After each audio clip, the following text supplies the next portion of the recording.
Good morning from Titania's realm at Sacred Space, or the other way around, or crisscross, or both. It doesn't matter. It's the same sentiment. But anyway, of course, Titania's realm is a nod to Queen Titania, Tatiana in Russian, Queen of the Forest Fae, and I live in her realm. I don't, under her auspices, since I sanctified this house and land that I rent from the government to yes, the fairy folk and the angels, and declared it sacred space. It's I've got a little corner of the garden that's dedicated to the fairies, where occasionally I make offerings, not often enough for their liking, to be honest. So I'm not exaggerating when I say I live at Titania's realm, which is also my business name, but it doesn't matter. It's all very, very sweet and heartfelt and adorable, and living as I do with my spirits and my ancestors that love me, and the Fae and the angels and the Holy One and all manifestations. Am I right? It's a strange existence, but it works for me most of the time. Most of the time. So I had a wonderful night last night, and I was very anxious going out. I upset myself about the parking fines, and I upset myself about so many things. I thought, well, you know what, Tanya?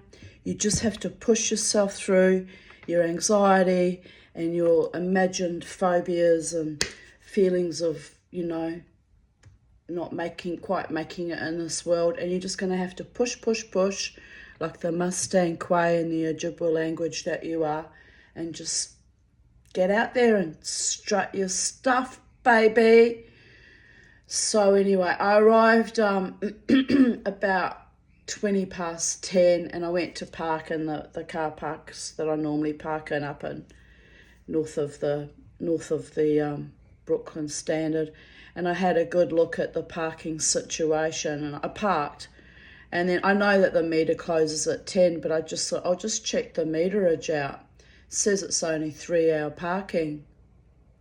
So I've actually been lucky that they haven't slammed me before for parking there for 4 hours.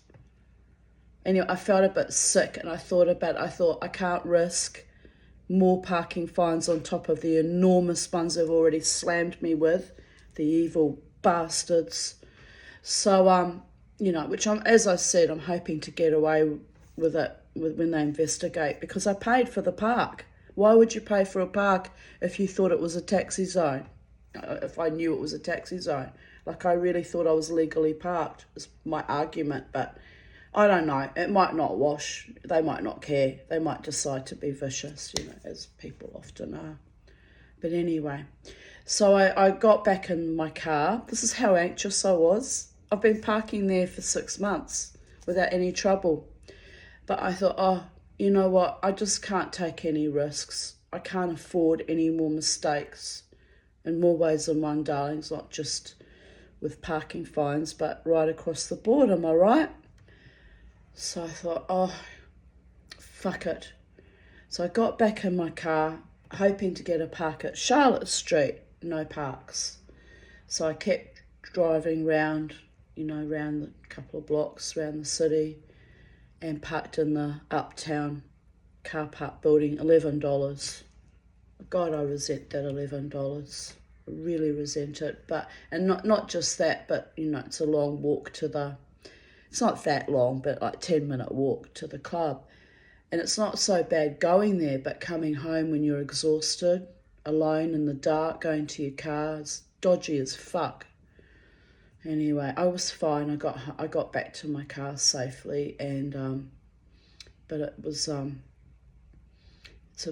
it's a bit hard going when you're exhausted after dancing for 4 or 5 hours. Am I right? Anyway. But look, apart from the parking issues that's grinding my gears, I could resolve that by taking the bus in each Friday night, going home with the Nightlink bus.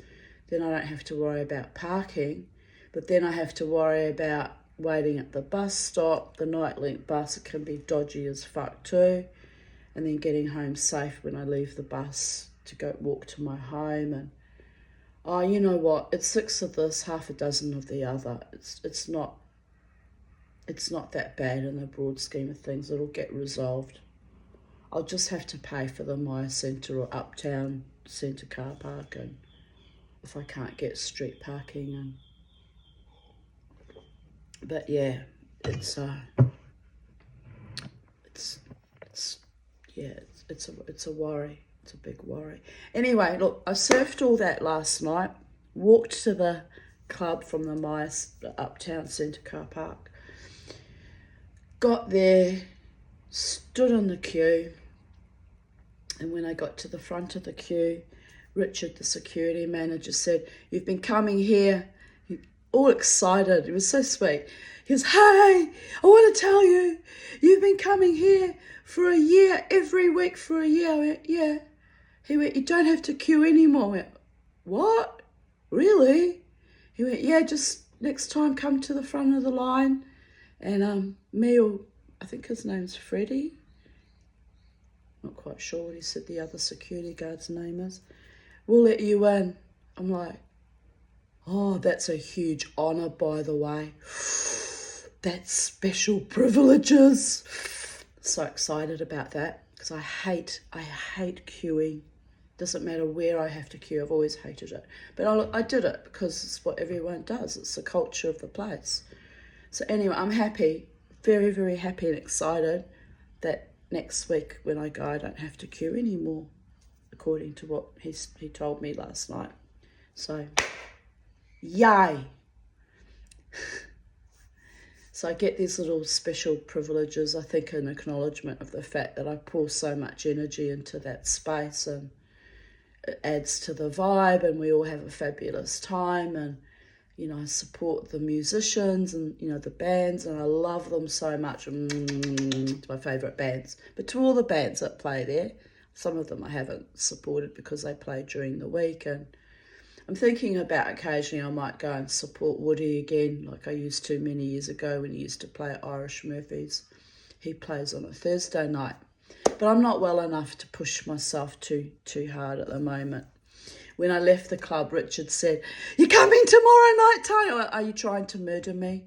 Like, I'll be 5 days in recovery from tonight's wildness. "Really, Tanya?" I went, "Yep, I'm on CPAP now, and it's going to take me 6 months to a year. Then I might come Friday and Saturday night if I feel up to it. I'll be feeling hopefully better by then." He says, "Oh, that's really good, Tanya." He says, "But you know, you might find it boring to come 2 nights in a row." I might, actually. It might be overkill too much, you know. But on the other hand, if I've got more energy and I'm at a loose end, and what am I going to do? I do what I love, dance. So I'm pretty sure I'll be there more often once my body adapts to this invasive fucking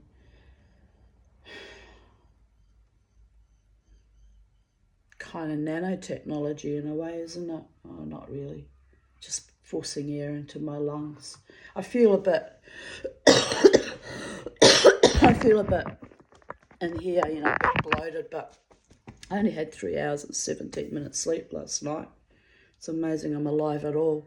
But this is what happens. I get enervated from the wild dance, and then I don't sleep the next night, and then the crash usually comes by Sunday or Monday or Tuesday, and bada bing, bada bang, bada bing, bang, boom. Anyway, enough about that. I had a wonderful time, and I'm going to describe it in our readings today because I already wrote about it this morning, so it may get a little bit repetitive, but on we go, onwards and upwards, babies. In the psychedelic, dreaming, whirling dervish that is my life. I saw a fortune teller yesterday, and she was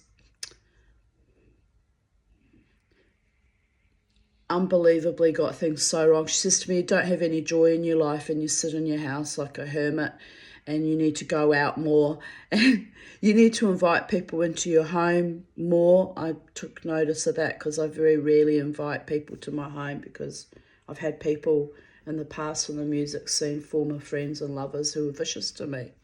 It's like, why would I invite you to my home? My home is my sacred space, and if you come here and you disrespect my home as not being good enough because it's housing commission, well, fuck you, you know? So I haven't invited anyone. But I thought that was interesting, that was the only thing she said that I thought, I have been thinking about that it's time I opened up my home and brought people into my personal sphere of existence, you know? Was more embracing and including people into my own core. I don't mean sexually, I mean just being friendly, inviting people here. I have become quite reclusive in that respect. But you got it totally wrong when you said there's no joy in your life and you never go anywhere. I'm looking at her, I'm like, mate, I thought to myself, I'm out every weekend, joyfully and triumphantly dancing to live bands. How can she possibly have said that I have no joy in my life? I have so much joy in my life. In fact, I create a lot of the joy that is in my life, single-handedly sometimes. Honestly, people.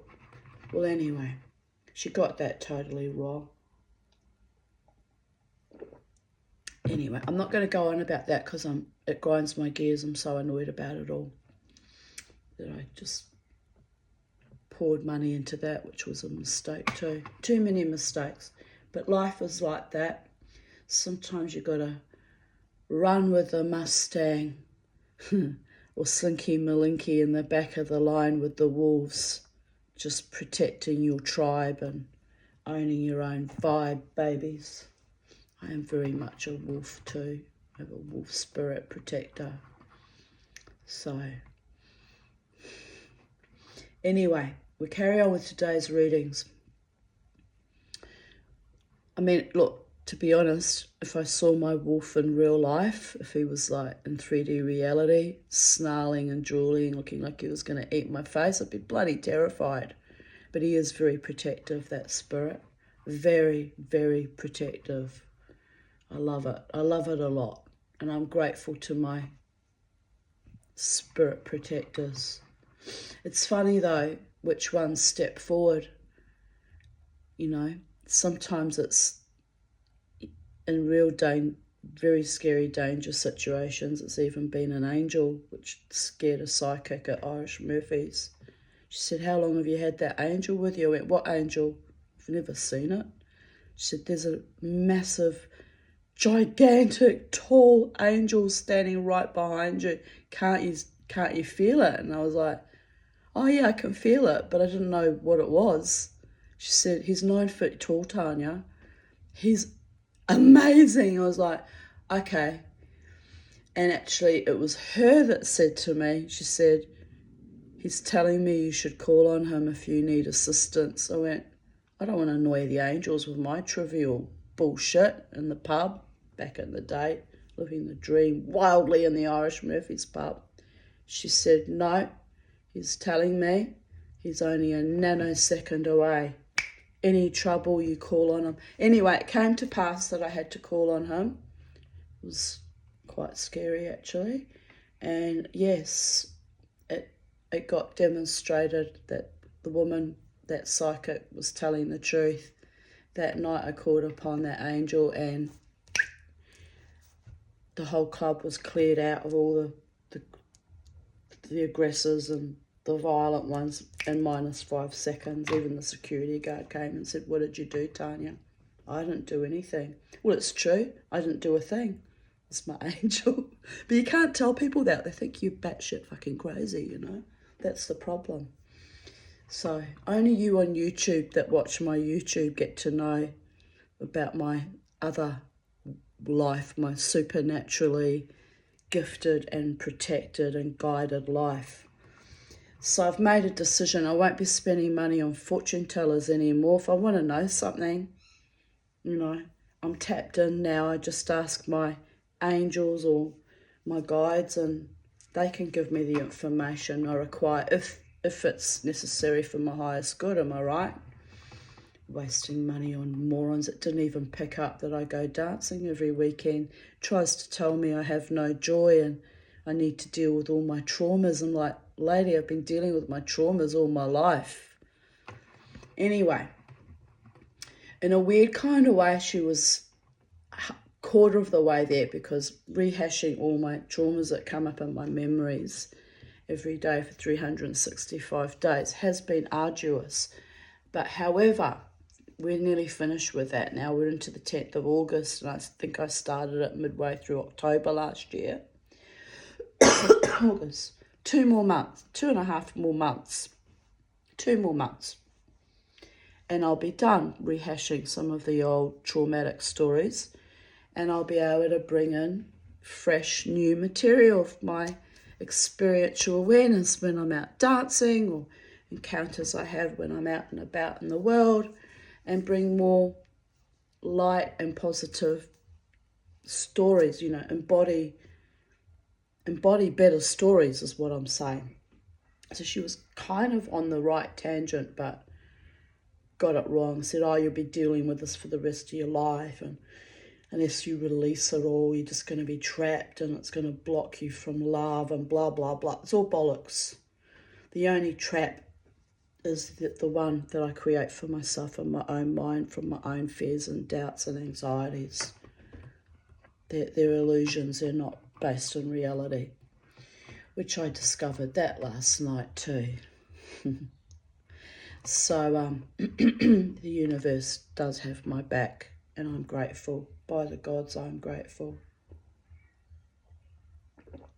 So here we go. Today's readings are titled Life is a Cabaret, Old Chum. From ghoul attacks to precognitive dreams and everything in between. The photo I attached to the file folio photo on my, vocal media journal is gifts from sacred space. Forgot to brush my hair. Oops. When you live in Titania's realm with the pixies, and you just haul out of bed and you don't really care, sometimes you forget to brush your hair. Aren't they gorgeous, the freesias and the roses? Oh, that lovely white rose died last year. Oh, that's upsetting. Well, anyway, the freesias should come up in spring, or even towards the end of August, late winter. Actually, I'm surprised they haven't come up. They usually come up about this time of year, mid-August. Oh well, I guess they've all died off too. I've had a lot of loss of plants in my garden in the last year. That was another thing that was a bit astonishing after losing Beauregard, was some of my really, really expensive and favourite plants died, like my weeping rose.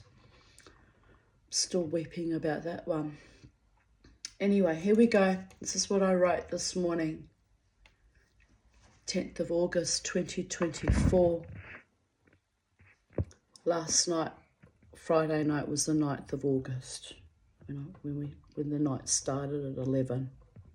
But I was there till 2, till the band finished. So, whew, my goodness. I feel quite soul enervated, but my lungs are a bit not happy today. They're like, they're not papery like they were earlier in the week, but they're kind of, I need to do tube and throat singing. Yeah, that sometimes helps.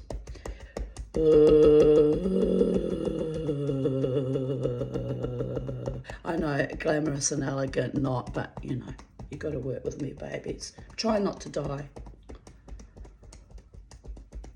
59 years of trying not to fucking die. It's getting more and more absurdist as the days go by, but there it is. Meanwhile, I lived wildly last night, wildly and defiantly and triumphantly and gorgeously, and I'm fucking happy, can you tell? And I really am happy. 3:04 a.m. home. I actually got home about 2:30. But, you know, by the time I took off all my makeup and plutzed a little bit, and then I wrote this. Home safe from another amazingly wild night of dancing at the Brooklyn Standard, for and all with alter egos. I love you all. I had a fabulous time, and I managed to reach catharsis to my favourite rock songs. Oh my God, so good. Oh, it was just so good. It was good last week too with Ramjet. You know, I love both those bands. They're both wonderful. Now I must revert to Crondom until next week. Giggles.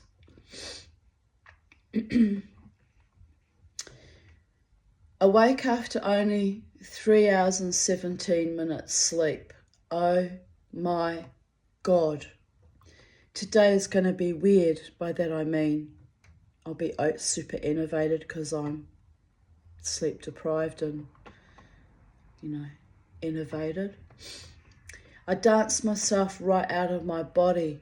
Well, almost. I didn't actually leave my body, so I don't know quite what I meant by that, because sometimes I leave my body when I go beyond all my winds, and I go beyond the fifth wind is when I will sometimes leave my body and float around and look down at myself and go, what are you trying to prove, girlfriend? Oh, I don't really know, but I'm having a good time. Okay, well, I'm leaving this body, so you better start, you know, pulling yourself together, Tanya. I have to whistle myself back in. But anyway, it's pretty funny. But that didn't actually happen last night. But I was just in my zone. It was juicy. I was astonishingly grounded last night, which I was, even though I was in moshing to all my favourite rock songs like Zombie and Chop Suey and another one about suicide and what else? Oh, they played Iris, which is, you know, one of my top 10 favourites as well. And by the time they played Iris was actually quite soothing, different kind of melodic rhythm to it, so it was actually quite calming. I looked up at Scott because the last few songs been heavily. I don't do the 360-degree mosh anymore because he forbids me. So he's playing guitar but watching me like a hawk because he knows I can quickly slip into it. I didn't. I was a good mama T. But anyway, when they played Iris, I was like, oh yeah, that's actually quite soothing. And I feel like forever to touch you. I lost my voice because I was singing quite loudly too, the last 4 or 5 songs. Which is okay because everyone else was singing like, you don't want to hear me sing. It's pretty horrible. It's probably where Paulie was like, if he can hear me, I hope he can't, because it is pretty terrible. But anyway, and I feel like forever to touch you. And it was just like being lulled on a beautiful, gentle wave at, for example, Byron Bay or Noosa or anywhere you go to the beach. When you have those waves that just gently rock you backwards and forwards, almost like you're a baby. It was that kind of feeling. I was like, oh, that was actually perfect antithesis to all the wild songs previous to that. And Scott's kind of looking at me. You know, he could see I was like, oh, yes, that was soothing, very soothing. Anyway, I'm so grateful for my wonderful, talented friends. I really am. And, you know, the staff at the club, they're just so lovely to me. And look, apart from, I'm going to read about it. You'll hear about it now. Here I wrote, I'll repeat it again. I was astonishingly grounded last night. It was intense, innovating, magical, and quite wonderful. A group of men came to sit at the table with me. It's about 5 or 6 of them. When they observed Scott come back from their break and give me a hug and a quick chat about my health, and ask how my week was, the older man closest to me asked me who he was and what the name of the band was. So I just smiled and replied, Scott from Alter Egos. They are an excellent band and I think you will enjoy their music. But of course, I am a little biased as I have been following them for 14 years. I beamed with pride. I really did. I really did. The man looked at me with great admiration. I said, excuse me having my back to you, but I support the band with my dancing. He smiled, said, do what you love. So I threw myself back into the dance, which is not just any dance, but it's my mad, uncoordinated, boltering, moshing, berserker, shamanic performance art where I gesticulate with my fan to all the different lyrics and words and energies in the songs, and I make a damn fool of myself, but I've been doing this for so long that it looks professional. It looks like it's, people seem to like it anyway. I suppose there's something very charming about watching a, older woman on her own, holding her sacred space every week, doing her weird, wild dance. And I haven't changed that in 14 years and I don't plan on doing it anytime soon. So they've gotten used to me, is what I'm saying. The people that come to the club have gotten used to my unusual ways.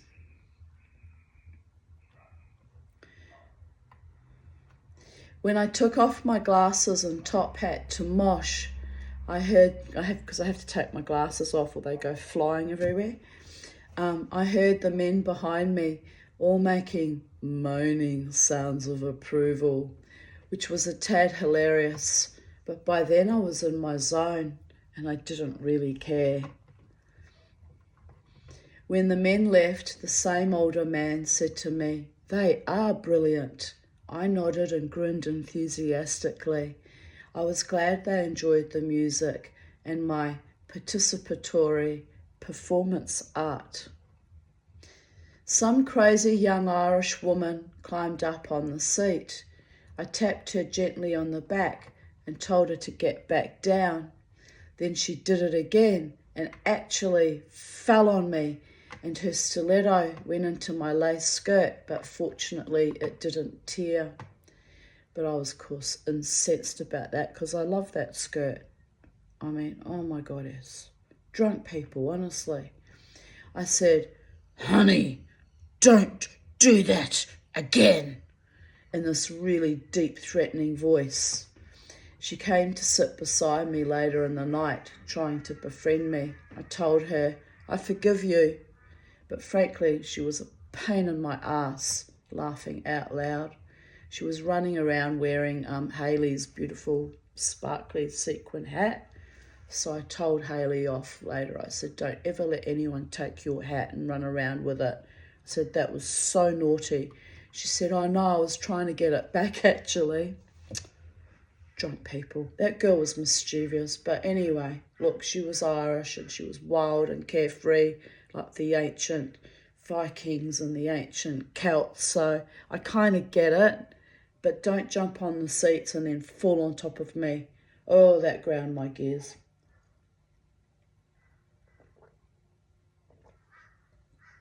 She was actually trying to get up on the stage, so another chick got up on the stage later, and Paulie was still on stage but didn't see her because he had his back to her, and Scott and Luke were on the they went out for their break. I just said, Paulie, trouble. And Paulie looks over and gets the security guard over. They kicked her out. Not good, because they're a bloody nuisance when they get up on the stage, because they can wreck all the equipment and ruin everyone's night, and not just that, but damage thousands of dollars worth of equipment. So Mama T's very protective of that space because I love my bands. Don't want the music to be ruined by some idiot. Anyway, she got kicked out, that woman, but the other Irish girl, I think, that was her aim. She was trying to get up there too. Oh my goodness. But anyway, as I said, drunk people.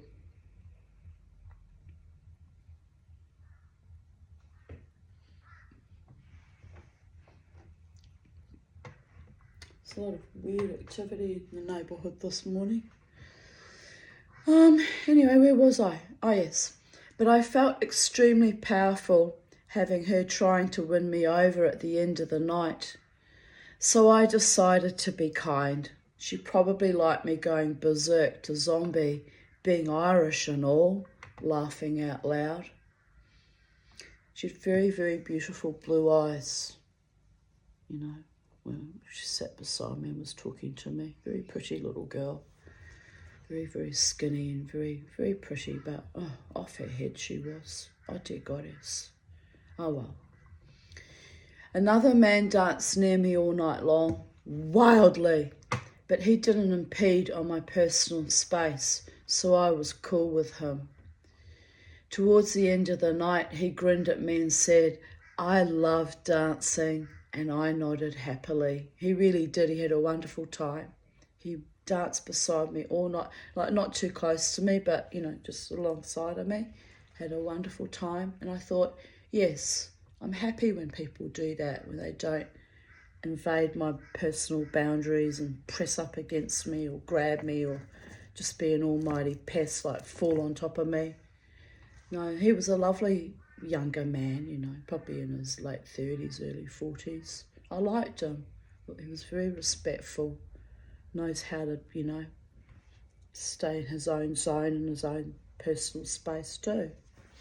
Nice person, liked him. So it was a very excellent night. Everyone was joyous. I had a long walk to the uptown car park, as $11 is way cheaper than those two fines totaling $644. I told Richard, the security manager, and even he was shocked at that. Earlier in the night, when I reached the front of the queue, he told me I don't need to queue anymore, as I've been coming every week for a year. He says to just come to the front of the line and see either him or the security guard. I was so thrilled about that. Spoilt mama tea. Indeed, I hate queuing. I really hate it. 10th of August 2023. I'm still processing yesterday's encounter. It is the second time a man has come forward offering to teach me survival skills in the Australian outback, a very sensible, practical skill. Cedric yesterday and Cecil, the young Aboriginal man I met at the casino, who was sweet and big-hearted, but far too young for me. My goodness. But I tell you what, I would have been better off learning skills from him, since he would have the proper, you know, I know that sounds, no, it's not meant as a racist thing. He would just have the knowledge because he's Aboriginal, is what I mean. Whereas the other guy, Cedric, I think he was just looking for an excuse just to get me out in the bush all alone from anywhere, right? He wasn't threatening, but he was weird. Look, that one could turn on a dime. You know that feeling that you have with someone? That's why I didn't pursue anything with him. I thought I'd be constantly waiting for him to turn psycho or, you know, put me in some danger situation. But I guess that's true of any human being. You never know when you get involved with someone what they're capable of, or if they're dangerous, or when they're going to turn. And unfortunately, I have had a long history of that happening in my previous relationships, which makes me very, very gun-shy indeed. But yes, if I were going to learn about bush tucker and how to hunt and how to gather, I would have been better off learning from the young Aboriginal man, is what I'm saying. You know. Anyway, he was far too young for me, which is why I didn't go there. And there was so much vicious sabotage on the dance floor that night that I got a little weirded out and triggered. Indeed I did. All they were vicious, did not like me sitting and entertaining or, convivially sharing my evening with that nice young man. He was a lovely young man, really was. Cecil was a roo shooter, which kind of put me off too because I'm an animal lover. And Cedric told me yesterday he also lives out in the bush at times, living off kangaroo, turtle, fish, whitebait, and witchetty grubs, rabbits, etc. None of those creatures I would ever choose to eat willingly. I was greatly bemused, especially when he mentioned the fisherman giving him free whitebait, as I met a strange man outside the casino a few months ago that kept offering to kiss me as he just had a feed of whitebait, and I had to escape him as he was a very ardent wannabe paramour. But the Tanya was sickened by the thought of fishy breath and a mad obsessive lover. I have to laugh. Or did I have to escape him? ASAP. He was very passionate too. Kept dancing and then twirling me around, lifting me up, putting me... Katrina was livid. But anyway, he was a bit of fun, that chap, but he was off his head. I think he was an undercover cop, to be honest. There was something not quite right about him. It was like something odd about him. But anyway, he kept going on about all the whitebait he'd eaten. I was like, I said, please don't mention that to me. I'm going to vomit. So he kept stirring me up by going, whitebait, whitebait, whitebait, and triggering me. I was like, it was actually quite comical. Katrina told me, here we have it.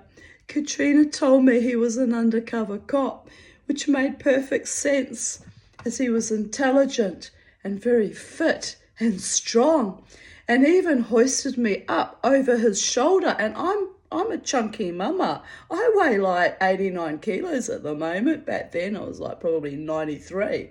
It's like I'm a hefty heifer to throw up over your shoulder. So I was tiny little bit impressed that he did that. But it's like, what's wrong with you, boy? What is wrong with you? You and your whitebait put me down. It was hilarious. I had told him he was extremely strong and athletic for a homeless man. So like Katrina and I were kind of onto him. But I ran away from him as it got a little too intense. Really, he was full on, that man. He was full fucking on. There's something about off-duty police officers. Like, they can be quite rapey. I mean, that one wasn't actually sexually assaulting me, by the way, but I've met a few in the past that were actually kind of trying to rape me. I was like, fuck off, dude. Even the other guys, the other cop, there was two of them, said, yeah, she could actually press charges on you for that. I was like, yeah, just get the fuck away from me, you creep. What they get up to when they're off duty and out of uniform is not nice at all. They think they're above the law because they're cops. It's disgusting. And that was just all I'm doing is dancing. In those days that was at Irish Murphy, so we're talking 10 years ago now, but oh my goodness. Oh, it could be really fucking dodgy as fuck and creepy when the off-duty cops come out to play, just say. So I don't trust any of them. Don't trust any male with my body. Unless I'm deeply in love with a man and he's deeply in love with me. You're not getting near me, just saying. Anyway, here I write. Anyway, Cedric wants to teach me how to pan for gold and survive in the bush. And again, really important skills to have, especially during this crazy, fucked up zombie apocalypse. But I didn't feel completely safe with him, so I didn't go there. Not sure if that is actually a good idea. Going bush with wild bushmen who are a bit odd. All I could think in the back of my head was Wolf Creek. Isn't that awful? That you're that fucking frightened of everything and everyone that you meet someone who's perfectly charming and lovely, but in the back of your head you're thinking, when are they going to try and axe murder me or do some horrific thing to me? It's an awful, awful way to live your life, by the way, but that's how I exist in this world with all my cumulative complex trauma issues, and it's exhausting sometimes. It'd be just so nice to have a loving man that I could just lie in his arms and be safe with, and know that I'm going to be safe with him for the rest of my life. Oh my goddess, do you know how amazingly good that would feel? I don't know, I've never had it. But anyway, one day I might find out who that person is. Anyway, continue writing. No more odd than I, though. We do have our spirituality in common. But, man, the angels heard my prayers that I need to survive this current epoch. So I must trust in them that they are actually sending me safe, trustworthy men who are actually decent. Wow. Yes, trust. Trust is going to be something I'm going to have to, I don't know what to do about that. I mean, they send me an Aboriginal man wanting to take me out in the outback and teach me how to hunt, and then they send me that mad white man who was just mad, but, you know, a priest in the Cherokee religion, making his own regalia, which I found very fascinating, offering to teach me how to hunt and gather and forage, and, you know, it would have been really quite wonderful skills to learn, but I would have had to be alone with them in their company, thousands of miles from anywhere, where no one can hear you scream. Oh, anyway, one day I'll find someone I can trust completely with my life, and as I said, feel safe, and it could happen. It could. It might not, but it could. And I continue writing. But the Tanya is well aware of how quickly the white bait or the worm on the hook can turn. Yes, I do. Happened to me too many times. Even like, as I said before, with those creepy as fuck off-duty policemen at the Irish Murphys. And then there was another couple of off-duty policemen I met at O'Malley's too. Oh, they were full on. Oh my God. So yes, trust no one. Trust yourself and your angels. That's all you can really trust. And mortals, it's subject to change without notice at any given moment in time. You never know where you're going to be from one minute to the next. And you just have to ride that vibe and find out who they really are before you commit to going bush with them. Am I right? Jesus. Literally Jesus. Anyway, here I continue writing. I have had a lifetime of such sadistic, callow treachery. In fact, very conscious of the current selfishness, abandonment in my time of grief, and the mercenary, greedy behaviour I've just barely survived in the past 2 weeks. Maybe it's a wise move to just go bush and never fucking come back to the city. But then I would risk homelessness, and I don't want to end up like my father, itinerant and mad, then murdered by the state of Victoria via medical neglect in that old people's home in Shepparton. They let him get bloody kidney sepsis because they didn't take him to a hospital with a kidney infection. The evil, dirty bastards. Frankly, it would be more noble and kinder to quietly die by passive suicide. But I have fought all my life against all the odds for my very own life and my little niche, grab hold, sacred place on a sacred space, on planet Earth. So why should I cede my integrity, body autonomy, spirit now? Fuck them. So that was 1 year ago. 1 year ago. Lots changed in a year. 10th of August 2022.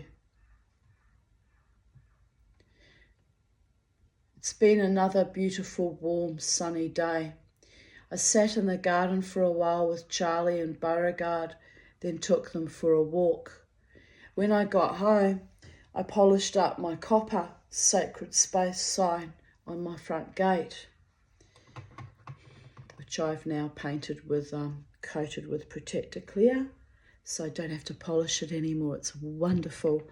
And I've also coated my brass porthole at the front entry, so I don't have to polish that anymore. I've just got to buy a 8-inch diameter mirror. Do you think I can find a 20 centimetre or 8-inch diameter mirror anywhere in the known universe? It's like when I was chasing distilled water for 2 months and had to buy my own distilled water maker.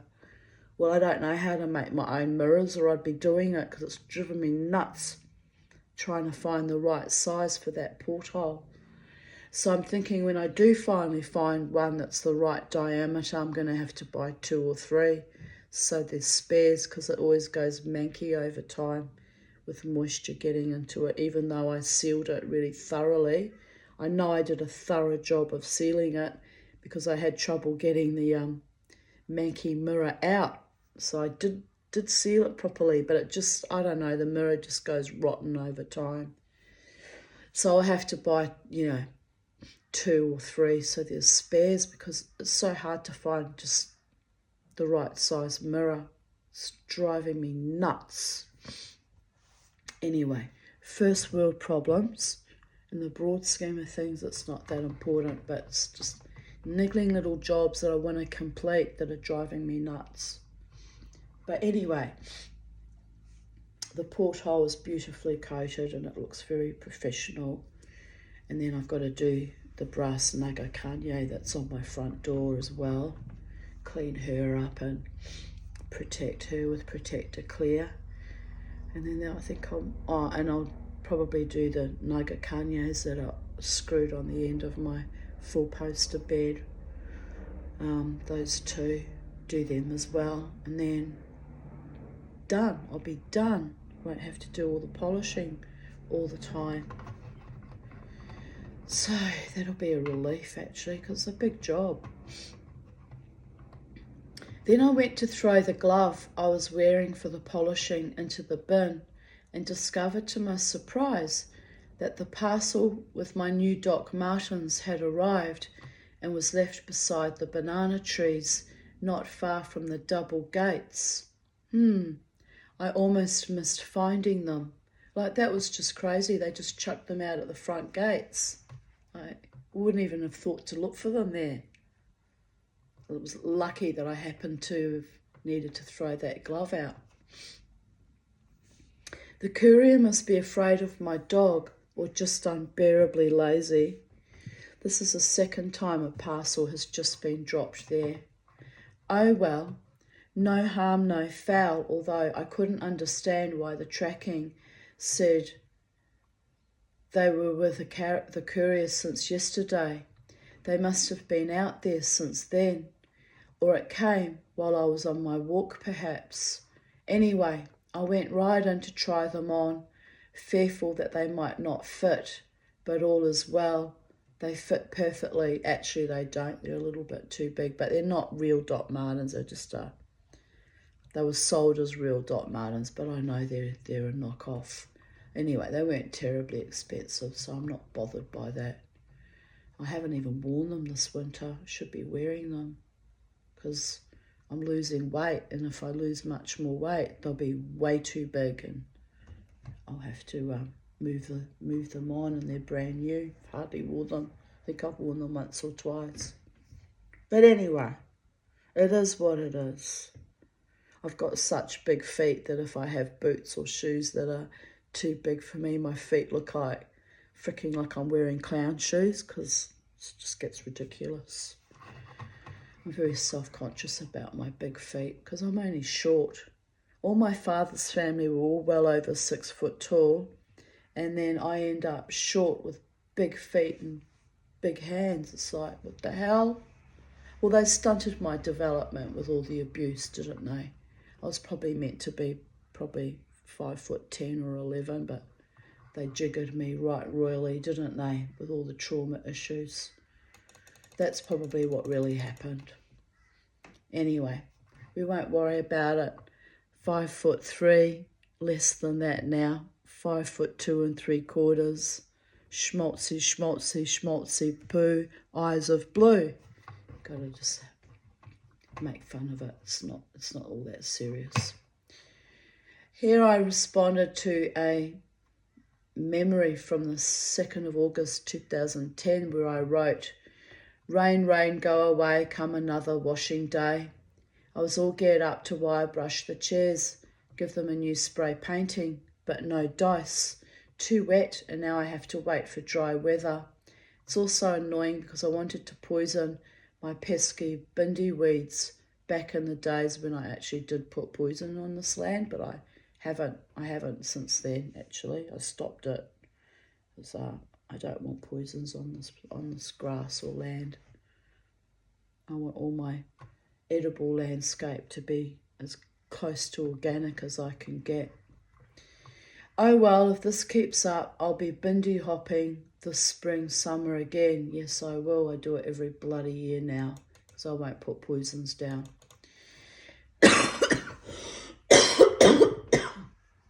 But anyway, that wasn't nice, tiny arrows. So in 2022, in response to that memory, I wrote, laughing out loud, I bought a new kettle yesterday and had to boil water 3 times to clean it before use. I poured the boiled water on the bindis, hoping to kill them before they set seed.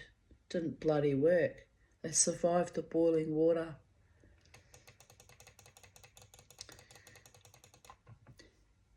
Tenth of August 2021, 4:10 a.m.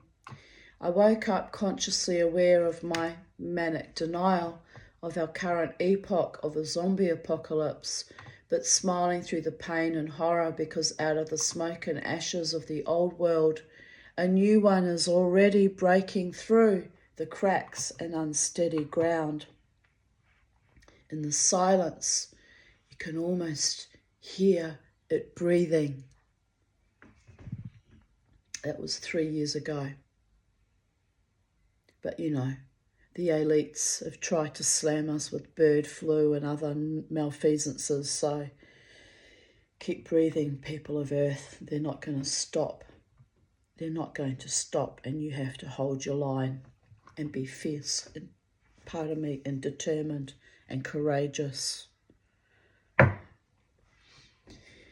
The prophet is one who tells the truth, and the truth is we are all connected by fear, but also by hope, immersed in this current death cult, but also by a stoic determination to keep living as joyfully and determinedly as we have ever done.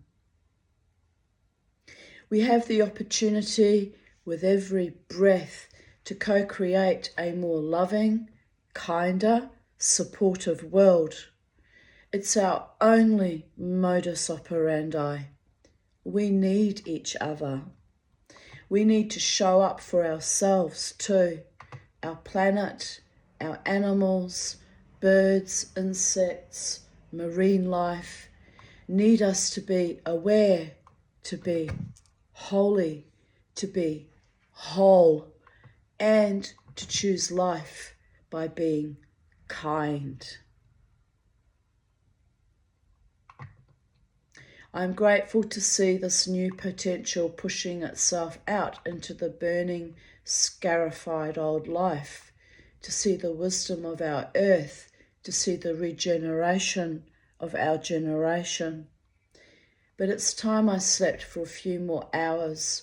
I wore myself out 2 days ago, washing and combing fleece. Yesterday, I was utterly exhausted. Smiley face. Good morning. Be brave, be loving, sei gesund, and follow your bliss with harm to none.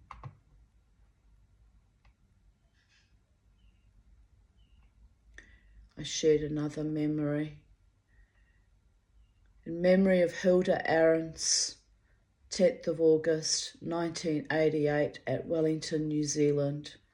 She died of a heart attack 2 months after having a mastectomy, which was beyond awful too. Beyond awful. Here's some photos of my mother and former mother-in-law, my children's grandmother. She was lovely to me, actually, when she wasn't splitting the whole family against each other because she was a raging borderline. But by and large, she was very kind to me. It's my mother Gisela, it's Hilda, Jasmine, Crystal, and whoever that former person that used to be a wife and a mother was, is, I guess still is, buried under everything, dancing her wild dance on the Holy Shabbat on Friday nights now. Oh my goodness. It's a whole other life, isn't it? Look at us, 5 women all together. Hilda did not like to hold newborn babies. You see, I'm actually holding on to Jasmine and she's just kind of patting her with one arm. She was really weird about not holding babies, which is weird since she had 4 children, but the last baby was stillborn. But anyway, Hilda did not like to hold newborn babies, not since her last infant died in 1960. She was afraid of them. A cousin claimed that there was a rumour at the hospital that Nathaniel Ahrens had been born healthy but was smothered only a few short hours later. But no one pressed charges, and that family was toxic beyond belief, so I don't know the truth. But she refused to hold Crystal. The closest to intimacy was when I would leave baby Crystal on Hilda's bed while I went to the kitchen to make us a cup of tea. I would just lie down on the bed and get Mum to keep an eye on her that she didn't roll off, but I didn't ever put her into her arms. She didn't want to hold her, or any baby. It was really quite odd. It makes me wonder if that rumour was true in a way. But then sometimes babies, when their newborns die anyway, like it might have just been, just fate, had nothing to do with her doing anything to the baby. But that's what that cousin tried to insinuate. And her behaviour was so weird that it made me wonder if there was truth to it. But anyway, I wasn't fearful of her harming Crystal though. I just never expected her, put Crystal in her arms, never, asked her to hold her. But it was just odd. It was all, that whole family were all a bit fucking odd, quite frankly. I mean, coming from my family background, which was just a pedophile fucking nest with their enablers, to this other family where they weren't pedophiles to my knowledge, but they were odd. It was like out of the frying pan into the fire, man. There was no escape between both sides of the family.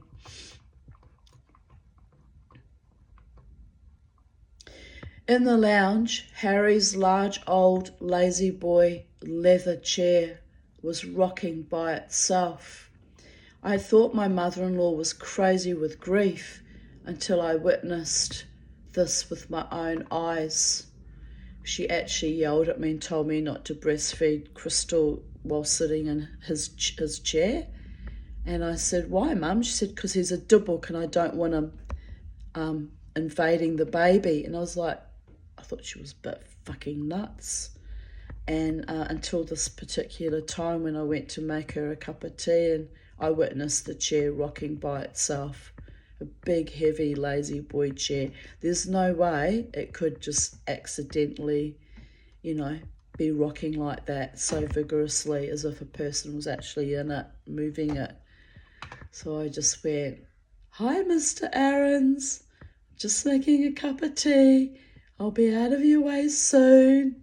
And it just kept rocking like it was the most normal thing in the world. It was like, fuck.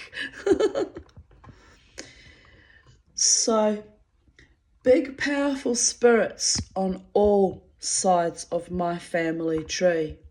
It is not made for an ordinary life. But Harry valued me. He paid off not one, but 2 houses so I could prosper. He did not imagine the levels of pure hate and evil I would have to survive from my own mother. And to be fair, his son as well. But anyway, maybe he did imagine it, and that's why he was so adamant about having the houses paid off so I could afford to have, gift him grandchildren that he would never live to see because he was dying leading up to our marriage. So a very good, kind man who thought about his future descendants and worried about them thriving and having prosperity. A real father, unlike the dead shits I was raised by. My God. So Hilda, I am sorry I was not there for you at your end. I had to escape the viciousness and literally fell out of the frying pan back into the fire. I was blind to my own mother, like a veil or a blindfold, even as I struggled against her pervasive narcissism. Hilda herself was a raging borderline.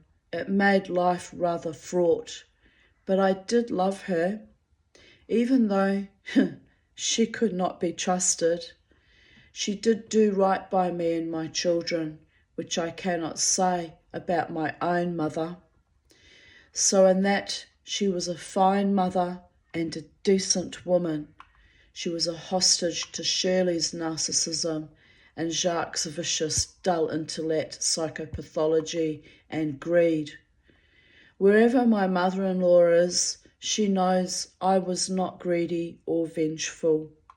I just needed a safer life, and I hoped I would find that in Brisbane. Brisbane rolls eyes. Go in peace, Hilda. I cried for you on that plane flight to Australia. I cried the whole 3.5-hour plane flight from Wellington to Brisbane. Your son so cruel to you that instinctively I already knew my fate. I should have run away to the farthest corners of the planet, but I worried about giving stability to my babies, for fuck's sake. We never stood a chance. 10th of August, 2020.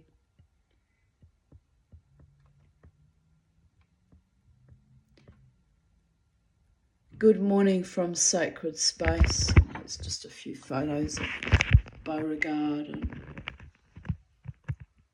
and the orchid and things in my garden. I don't even know what that is now. Anyway, something I was happy to see blooming.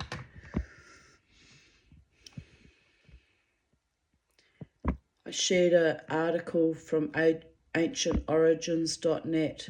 Vikings in Ireland, traces of warriors not just buried beneath the ground, they are in the DNA.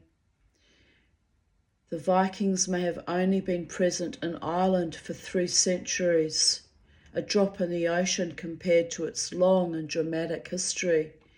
But recent research is showing that their influence was far greater than previously realised.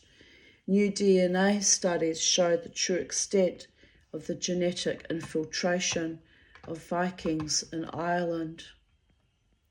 And I commented, wow, I thought we were Viking through my grandmother Connie's line, the Andersons, they were Scots.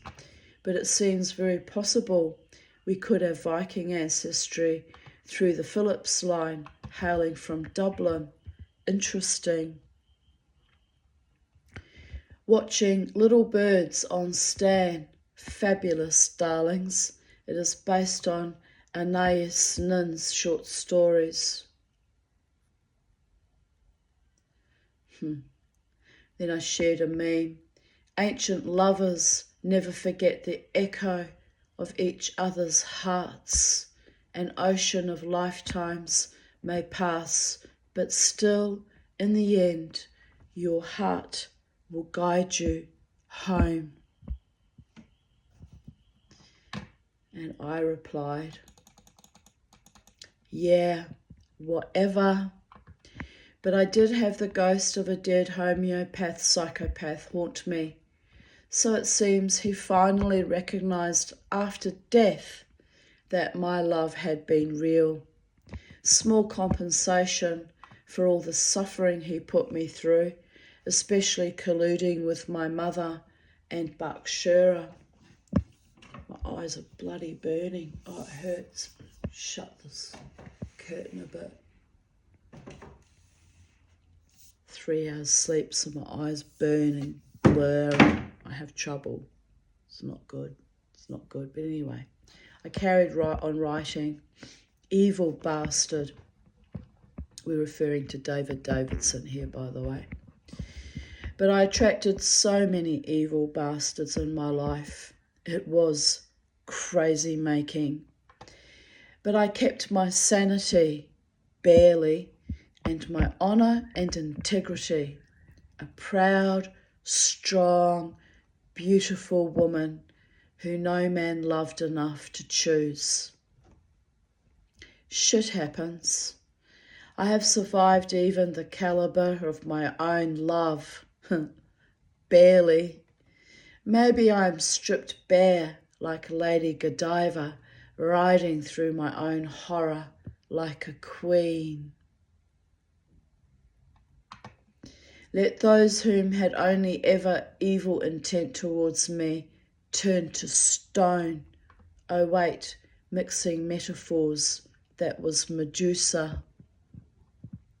Lady Godiva and Boadicea, my brave warrior goddesses, allow me a true, loyal, faithful love and a peaceful, safe, happy life in all paradigms, or I shall die, smiley face.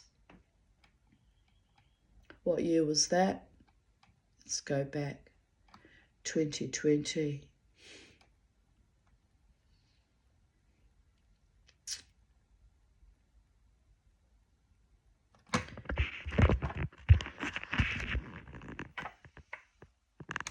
Photo of me next to the weaving I did years ago. About 12 years ago, I think I did that weaving.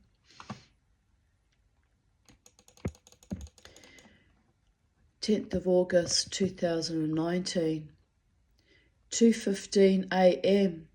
Home from a good night dancing at the Livewire bar with Ramjet. I danced with Richie and Karen and Joe, Sally and Andy and Tash. Don't remember who Tash was. Oh, well, whoever it was, somebody that was dancing in our little group. I left at 1:35 a.m. as I am utterly exhausted. Phew, but we had fun. My feet hurt, but it was worth it. Time for a cup of tea and a schluff, which means a sleep. 10:11 a.m. Just woke up with a bit of a cold. Damn it. I might have overexerted myself with the dancing, but it was worth it. Better get up and sit in the sun for a while. Oh, and yesterday I kept seeing 11s, and again right now. Spirit is reminding me constantly of my mana.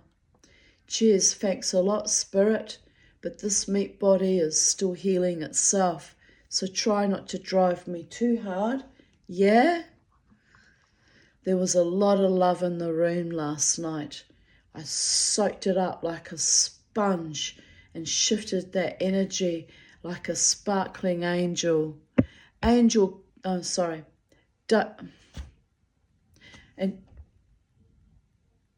that's an editing issue, that's why I'm struggling. Sorry. I soaked it up like a sponge and shifted that energy like sparkling angel dust confetti all over the place. It felt good to be back in my own energy again. But for how long? I can never tell before the next illness bogs me down again. August's winter westerly winds, which blew up yesterday, have delivered me a sinus infection, probably from all the dust. It seems relentless. But the Tanya will rise and shine and experience the divine, and let no mortal keep her down and out for long. I'm grateful to God, the angels, the earth, and a few rare and precious spirit guides, both incarnate and discarnate, who love me and support me in my freedom quest and love fest. Blissfully blessed woman here. 10th of August 2018. Last night I had weird dreams about being in a second-hand shop, looking at all the stuffed toys. Then I became obsessed with looking at all their gold and diamond jewellery, pulling out little drawers and studying the gems on offer, which is kind of interesting because I started my silversmithing journey, right, in January 2021 after buying this apothecary box that I got for $40 on Marketplace. And I glued on all the little, things on the handles from my mother's market stock later. But I bought that, and then as I was driving home from West End going through Coorparoo Junction, Spirit yelled in my ear, "You've got to go to the second-hand shop." And the woman in the shop said to me, "You need to buy these gold cufflinks," which I said to her, "What do I need antique rose gold cufflinks for? I don't wear men's shirts." She said, "Buy them, they're a bargain. You must buy them. You can sell them down the road, for the gold price. You'll get $70, you'll make your money back." She said, "Buy it. You'd be a fool not to buy it." I said, "Well, what am I going to do with them? I don't wear cufflinks." She said, "You'll know what to do with them later." The woman in that shop must have been a bit clairvoyant. Anyway, and then I bought those cufflinks, and then she said, "I'll buy this fork as well." It was $1. So I bought the fork, and then I went home and looked up YouTube on how to, make things out of flatware, and I made this little thing out of the fork. That was my very first project with flatware. It's not great, but anyway, I got headhunted by a woman on the Art of Jewellery group to join her group. Went toxic in the end, and I left. But she said to me, "That's actually not bad for a first attempt. Would you like to join our group? We'll teach you everything we know." And they did. They were very good for a long time, and then they all just incomprehensibly went savage. So I left that group. But anyway, that's how I got started, because a spirit in 2021, I put prayers out like late December, early, New Year's Eve time, saying I'm not going to survive this COVID epoch. I need to find a way to earn my own money and be financially independent. Well, that hasn't happened yet, but 3 years in, after 3 years since that event, I've made quite a bit of jewellery and I've developed some, quite wonderful skills. I mean, I've got a long way to go, of course, but that got me started. So my spirits literally answered my prayer directly, ordering me directly to go into that shop. But here we have it. The dream, pulling out little drawers and studying the gems on offer. And I'll show you again, because this is quite amazing how I had that dream and it came true, right? It's actually quite amazing. You pull out the little drawers and I've got my rings in here that I've made. So they're not gems, but they have gems in them, some of them. All my jewellery I've made. Oh no, I didn't make those. Oh, some of them are just my collection. I did make those though. But yeah, anyway. So here's a dream describing pulling out little drawers of a cabinet and looking at it all back in 2018, which was 3 years before I even bought that little box or that little cabinet thingy. So there you go. It's a bit astonishing, isn't it? It's a bit astonishing. So I carry on reading. The manager of the store did not seem to mind me exploring everything and absolutely trusted me. Like in the dream, he actually had like diamonds and rubies and sapphires all, laid out without being made into jewellery yet. So I was looking at obviously wanting to buy things. I felt validated. I don't think I ended up buying anything. Maybe it will be one of my serial mini-series dreams where I eventually buy a piece, laughing my ass off. Yeah, here we have it. Update 2021, 3 years later, and I'm silversmithing, or trying to, and indeed have become obsessed with acquiring sterling silver cutlery and eventually little gems to make bezels for and setting them, lol. So the dream might even come true even further if I actually go to buy stones from, somebody that sells gemstones, and pulling out the little drawers might even come true. But it's come true well enough with that. I'm quite astonished, actually. This is how you know when you're having precognitive dreams like that you're living your destiny. It's all manifesting, and at the appropriate time, in perfect alignment, what's meant to be yours comes to you. And that applies to relationships or love partnerships as well. What's meant to be yours will manifest, but it's a little bit more complicated in that you've got to factor in free will and, other people's genuine heartfelt intentions and their availability and so on and so forth. And anyway, big scruffy loves from the Beauregard. This is still in 2018. I'm getting kisses. Big mushy kisses from the bow. Mrs. Kisses. What can I say? Now my eyes feel like it's too dark in here now. Oh well, I'll just have to go with it. I'll probably crawl back into bed when I finish this video, because I'm really quite wrung out. But then I also kind of need to buy food because I don't have much to eat in the house at the moment.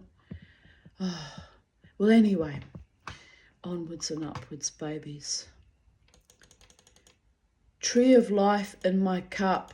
I just had another bad stomach attack, so hopefully I'm not going to die. they were gallstone attacks, but I didn't know what was wrong with me at the time.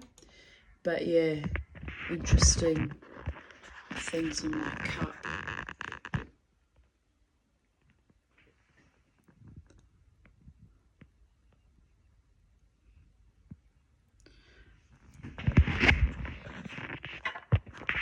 I don't actually see a tree of life now.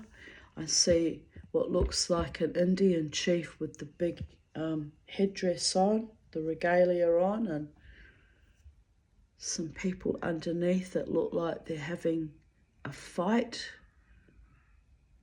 with some kind of skirmish of some kind. Well, anyway, I can get lost in that for hours sometimes trying to interpret things.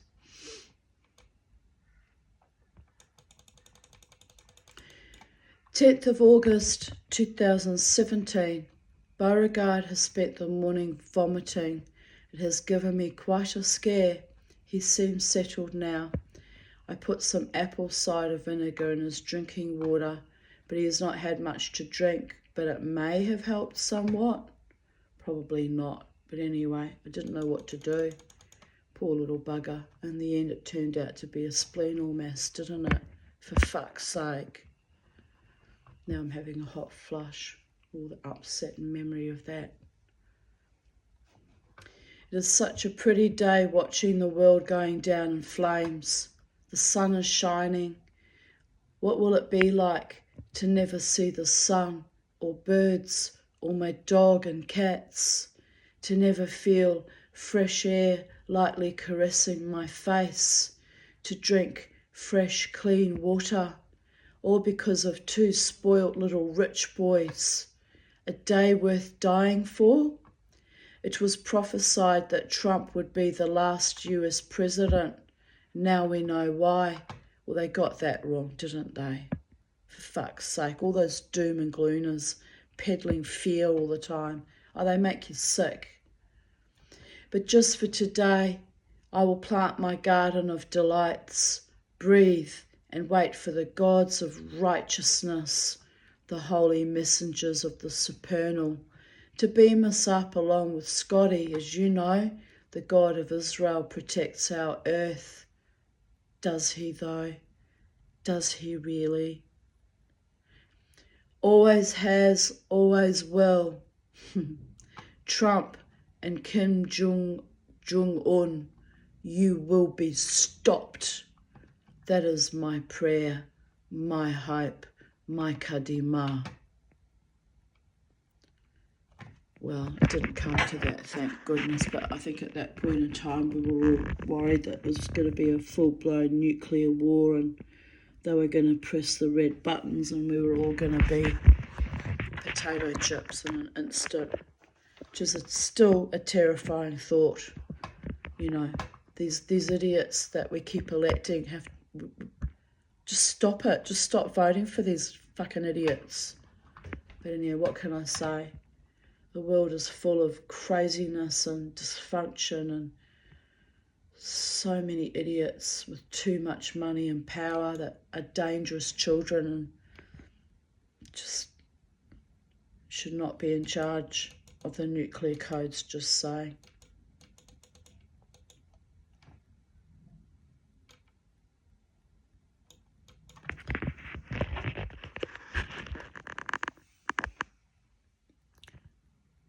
Love is love, because I was advocating for gay marriage at that point in time, because I'm an LGBTIQ ally and I believe in everyone having the right to marry whomever they want to, as long as they're above the age of consent, just saying. And you know, but you should be allowed to marry who you love regardless of what sexuality you have. So I was happy that that actually finally got put through, but then afterwards, what as always happens, the pendulum swings back again and so much discrimination and hate again. Oh, humans,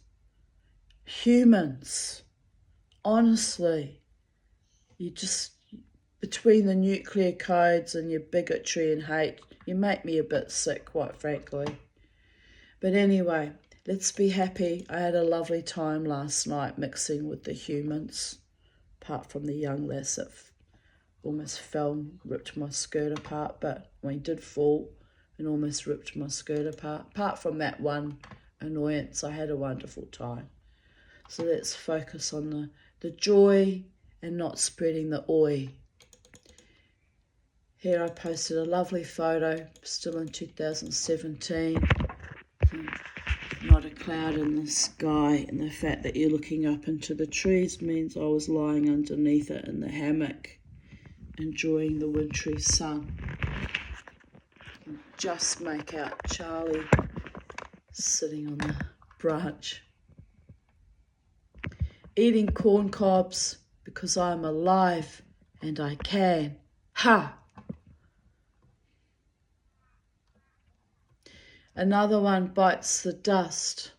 On the brink of nuclear war, and American Ashkenazis still think Trump is a wonderful guy and call me an asshole for saying otherwise, and the so-called mutual friend shuts me down because, you know, ultra-orthodox boys club. I am disgusted.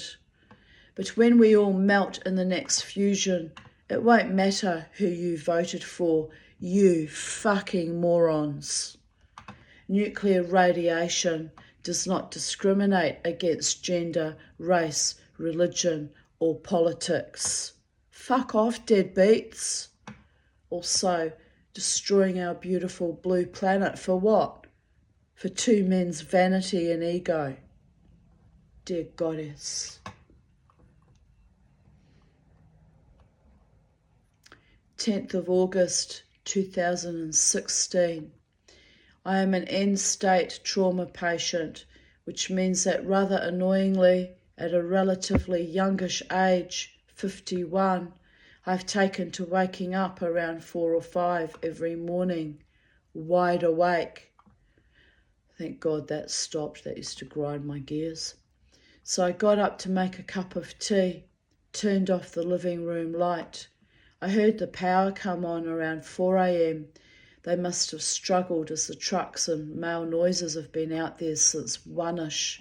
The power went off around 11:30 p.m, so I went to bed then. It's eerily silent outside, apart from my water fountains. There is a slight thrum of a generator in the distance. Did last night's census, the failing server, break the internet and somehow cause the power outage as well? My imagination would connect the dots, but I still had internet connection for a while, even without power, so it must be a different issue.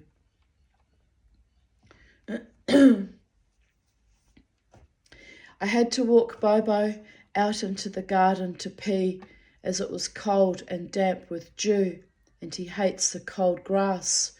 But with much convincing he made it, and he really did need to pee. So inside I gave him his dog biscuits and the cat's theirs. Grateful, happy pussies. 6:31 a.m. The census website is still down. Yup, they broke the internet. I thought that was hilarious. Absolutely hilarious. It was a glorious sunny and warm day today. Eka Day holiday. Usually blustery, cold, westerly winds. I spent the day outside, manically scrubbing all my garden copper pots and kettles that I keep on my stairs. 'Twas a mammoth task, but now they all shiny again. I also cleaned my copper signs and polished the brass porthole, doorbell and mermaid. Everything is shiny again. I also did several loads of washing. I was utterly exhausted but managed to get lots done. I took Bobo to the dog park. For once he managed to get along with most of the dogs and had a lovely time. I cooked some more roast veggies for dinner. They were yummy. Now sitting watching black books and feeling accomplished, albeit exhausted again. Oh, my lungs feel My lungs feel really raspy, and even my stomach's kind of aching now. Well, that's what happens when you live your best life, when you're not a very well person. Probably shouldn't be dancing that hard, but I'm not going to stop doing it because, as my psychiatrist said, it's good for my mental health, and it's physical exercise, although 4 hours does kind of put me, well, it wasn't 4 hours, it was just over 3 hours. It does kind of put me into shock, but I'm okay. I'm happy, just exhausted. 10th of August 2015, at Kylie, my hairdresser, thanks to my beautiful Lynn, who rang me up twice to make sure I got out of bed in time. I was really struggling in 2015. I don't know how I survived that entire year, I really don't. Feeling greatly loved and supported. Lynn is my rock. It was rather cute when she sang me the Good Morning Sunshine song, and I probably grunted at her. Lynn is my best mummy ever. She really is a sweetheart, and I'm quite mean to her sometimes. She'll be like, "Good morning, sunshine." Well, in those days I was really not mentally travelling well. Ergo the suicide attempt only 12 days later, bejesus. 6:10 p.m, home safe. My hair looks lovely. I'm happy but exhausted, sitting on my bed watching Mad Men. Happiness is a precious gift. One is fortunate indeed if even for the briefest moment she should perch upon your shoulder and sing to you of joy, bliss, and healing. You can't keep her hostage or cage her. She is fleeting, but always free. The first time I experienced real happiness, I thought I had gone completely mad. That is how I knew. After decades of depression, my time had come. Later I wrote, I have no regrets at all, which is a good way to live your life, by the way, to have no regrets. 10th of August 2013. I went out last night. I got bored at the Elephant Arms, so I went to the casino. Pardon me. My busker friend wasn't there, so I went inside. I met a couple of people I know from there, danced with one. Both women took my numbers as we hoped to meet up in the city and party together, as the casino is so dead now. I got home around 4. I was glad I had my car as it was very cold, but I wore my biker jacket I bought in Lifeline. So got hot and cold as it's a heavy man's jacket, so I had to take it off to cool down. So I've had that jacket for 11 years now. I wore it last night again. A Māori guy who sat with his wife commented it looked like it was made in New Zealand, as it is such heavy leather and fully lined. He really liked it. I said it could be, as it is thick and heavy. He said he hasn't needed a jacket since he moved to Aussie. He comes from Fielding, where it was minus 14 degrees the other day. Geez. Second person this week to mention Fielding. Synchronicity. I looked sexy. Under my heavy biker jacket, I wore my PVC corset, black and cream lace gypsy skirt, red stockings, high platform shoes. Needless to say, my feet are in crippling pain. I looked very alpha female. That should really say Sigma female, but anyway. So that kept the men at bay, except for the lovely Māori couple who were charming. The women were fascinated at the elephant and danced with me, which was nice. I had dinner with Gail, Christina, Talia and their friend Jordan. After Talia and I had cuddles and looked at her Sims game on her mini iPad, she has been very wired, so it was nice to just cuddle her and settle her before her bedtime. I love that child. I was like a proxy. Well, she had her own grandmother, but I was like I guess like a second grandmother to her. Well, she still called me auntie right up until I cut ties to that entire family. Not because of the child, but just, it was just too toxic in the end. But anyway, so how old was she when I cut ties? I think she would have been around about 10. Tomorrow we plan to go to a park with her and Miss Bella. Miss Bella was my Pomeranian I owned at that time. Or rather, she owned me. 10th of August 2011. I just figured out why I'm extra curvy. The shampoo I used in the shower that runs down my body says for extra volume and body. From now on, I'm going to use dishwashing liquid that says dissolves fat that's difficult to remove. Repost if you have the same issue and a good sense of humour. It's true, isn't it? Actually, I have a vivid memory of my narcissist sociopath mother forcing me to wash my hair with lemon dishwashing liquid. I believe it was Sunlight, as she was convinced my hair was too greasy. I was 13 and 14 at the time. I did have oily hair because of the hormones, like, for the love of God. I still have oily hair to this day, and I'm old now. I have to wash my hair every 3 to 4 days. This combined with the really bad perm she made me get, my hair was too lank and dead straight, meant my hair stuck up at right angles and I looked more like a sad, derelict sideshow Bob, which is from the show The Simpsons. With the same homicidal and or suicidal thoughts stirring through my mind. You had to be there, I guess.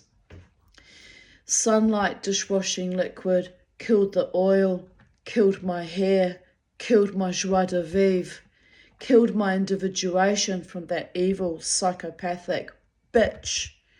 Ensured she looked prettier than I, gave my sister the dominant status she always craved to tell me I looked dirty because I had the usual normal amount of puberty pimples.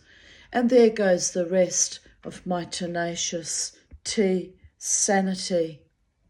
So, fuck it. Dishwashing liquid dissolves the fat, but dissolves the soul and devolves the psyche. I'll stick to extra volume and body so I can fill myself up, stay puffy, bright and bushy-tailed. Eat cake, dream big, live life large, or at least in clear focus, and never, ever, ever let the bastards dilute who you are in perfect perpetuity. You hear? Last time, in 2003, when members of my Jewish community dared to critique me on my lack of hair dressage, I got pissed off and got my friend Jared to backcomb me a lovely set of dreads. Day one of dreadfulness, I looked just like Sideshow Bob. My hair literally stuck out. The dreads were all sticking out, literally anti-gravity in all angles. It was awesome, but they did settle down after a week or two, and I was holding them down with a scarf for the first week. It was cool 'cause I went for coffee to the Three Monkeys at West End, meeting up with above-mentioned worm-tongues, one of which was an ex-lover. Well, I must have haven't mentioned them, but anyway, doesn't matter. I'm not going to bother naming them. One of them was pleasant enough to me, but the rest were arseholes. Let's just be real here. The sight of my dreads made them all so embarrassed and uncomfortable. This is how elitist and snobbishly they were. I had to hold them down with a scarf, lol, looking more like Isadora Duncan. The waitress took one look at me, said, "Wow, new dreads! You look awesome!" and brought me a huge mug instead of the tiny cups everyone else had. And so I reclaimed my inner core, my anarchistic, revolutionary streak. No woman, man, or schmuck ever asked me about my style or hairdos or don'ts again. Funny that. Last night, my beautiful daughters and Jared came to visit me. Both daughters. What year was that? Christ, it's been that long since I've seen Jasmine. I wouldn't even know what she looked like now. 2011. Whew. I haven't seen her since 2015, and she was pretty awful to me, so I don't really care anymore. But anyway, it's interesting that they both came to visit me. What was the occasion? Last night, my beautiful daughters and Jared came to visit me. Crystal had made a wonderful meal, roast lamb and pumpkin potatoes and homemade chocolate cookies. She's a wonderful cook, my daughter. You know, she's a very talented woman. She texted me to see if I'd had dinner yet and came with everyone to surprise me with their company and the lovely meal, which was just gorgeous. You know, I don't know what went wrong over the years when they used to do such lovely things for me, and then it all went to shit. I don't even know how or what precipitated that all to turn to shit. I still don't quite understand it, quite frankly. Jasmine and I connected nicely for the first time in a long time, so we'd obviously been estranged for a while there. And we all played ukulele and watched DVDs of the kids when they were little. I was so happy to be given this gift of love after the heartbreak from my sister. Oh, maybe that's why they did that. Oh no, here I write. I didn't tell the girls about my sister. No point, really. It's just more of the same ugliness. I'm so glad we all had a nice evening together. I have had a tumultuous week, starting last week and still undergoing the aftershocks. Yesterday, my sister Angela informed me that I am dead to her. Nice, but not totally news. She's treated me with cold abandon since I came to Australia 23 years ago. I've been here 36 years now in Brisbane. So I can't really hope for a sudden change in heart. Well, I know now who is real in my life, and it's not my sister for sure. Actually, she's my half-sister. We've got different fathers. So I'm going to put her back in her proper status in the family as a half-sister. She doesn't even match up to being worthy of being half a sister because she declared me dead to her. So here I write, update 2020. Dead sisters, still not crying, you perverted, evil bitch. I must say, after that awful will dispute and the way she betrayed me and then declared me dead, I have never, ever missed her or wanted her or regretted her leaving my life ever, ever again. Not once, not ever. You have to do a lot to make me feel nothing for you. A great, great deal. She eventually crossed that line. 10th of August 2010. Oh, I read that earlier about rain, rain, go away and wanting to poison the bindies and blah-de, blah-de, blah, blah, blah. And then I posted again, 10th of August 1988, which is today's my ex-husband's mother's yacht site, anniversary of her death. So wherever you are, Hilda, I hope you've, had many years of peace, and I hope you finally removed the curse that you probably put on me when you died for moving to Brisbane, Australia, and, you removed the family discord and fractured and estrangements and bring us back into perfect alignment and help us be loving to each other again. And I hope you remove the curse that meant that my life has been a constant epic struggle, and I certainly hope you and my mother up there, and David Davidson, by the way, stop fucking interfering in my love relationships or even my potential love relationships. That too has been a lifelong curse. But I guess it's in the lap of the gods, and it is what it is.